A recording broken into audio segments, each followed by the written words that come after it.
Welcome, travelers, to the Dead Dragon Inn. I see we have new visitors today. Come, make yourselves comfortable. Yeah, I'm Gregor the Barbarian, I guess. If I feel like showing up, I'll join these guys on a quest or whatever. No promises, though.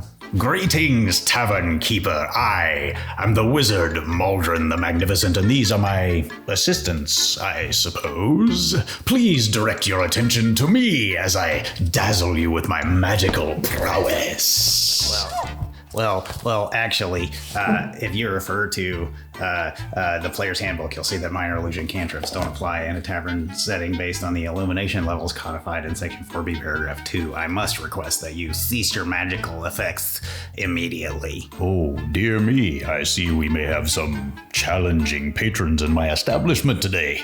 Perhaps we could all get along in the spirit of adventure and fellowship. Hey there, adventurers. Welcome back to Short Rest Studios. My name is Judd, and today we're digging into something much requested in the comments and something that really is essential for dungeon masters and D&D players alike. And that's spotting toxic players before they wreak havoc on your table and completely ruin the fun for everybody. Here are 7 clues to spot the toxic player early. Our first clue is inconsistent attendance. If a player is missing sessions or shows a lack of commitment to the campaign early on, it might be a sign of a toxic player. We're playing a game. It's supposed to be fun, not a burden, right? But if your group is committing to show up and play on a certain day at a certain time, and you've got one player whose attendance is always in question, that makes it hard for everyone at the table. A player who can't be bothered to show up or puts minimal effort into the game can really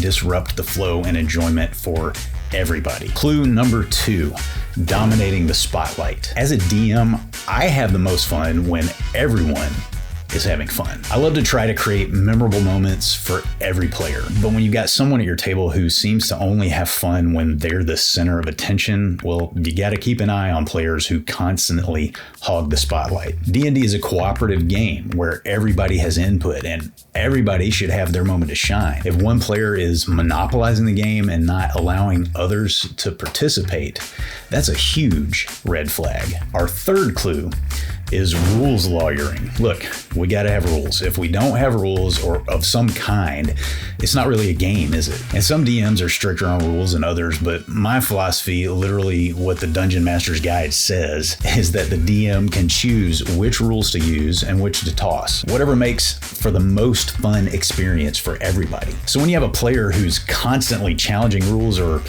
exploiting them or calling out the rules you've decided you don't need or questioning changes you've made for the good of your game, that can lead to a lot of frustration and, when it's really bad, to arguments. A lot of times a toxic player will insist on bending the rules in their favor and not bending them in another player's favor, or derailing the game with disputes on the obscure minutia. A good player respects the rules but prioritizes fun and storytelling, because that's what D&D's about. Adventurers, if you're enjoying this video, please do me a favor, hit the like button. It really does help other people find this content, and it makes me feel better about my life choices. No, seriously, hit the like button. Have you had one of those toxic player experiences?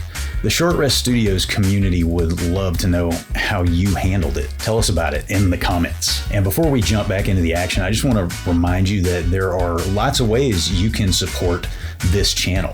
Affiliate links, buy me a coffee, the Etsy shop. I'm dropping those in a pinned comment, so please check them out. Now, on to clue number 4.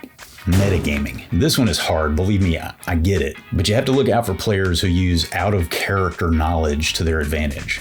If their character shouldn't know the resistances and weaknesses of an intellect devourer, then they shouldn't act on that knowledge, even if they, the player, know it. It breaks immersion and fairness when one player is consistently acting on information their character wouldn't realistically know. I know it all.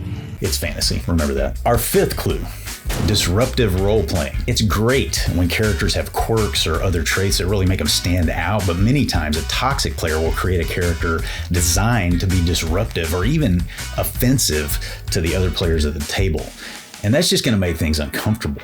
and no fun for anybody except the toxic player, I guess. Everybody should feel safe and respected during your games. And a player who undermines that, that's a toxic player. Clue number 6.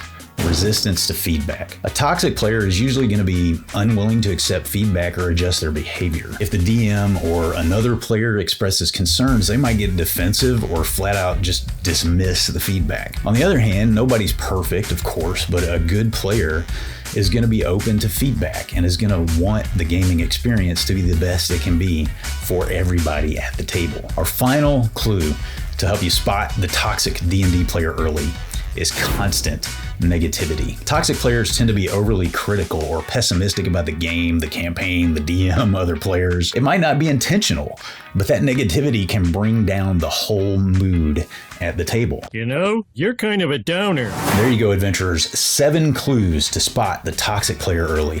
Spotting toxic players before they disrupt your game is crucial for a fun gaming experience. But remember too that you need to address those issues with respect and open communication, or else you become the toxic player. And who knows, if you do it right, you might help that toxic player learn how to have fun. Hey, if you found this video helpful, don't forget to hit that like button and subscribe to this channel for more D&D and TTRPG content. Leave your toxic player experiences in the comments, and if you've ever wondered if you, the DM, might be the toxic player, check out this video on common DM mistakes that might just be killing your D&D night. I'll see you next time on Short Rest Studios.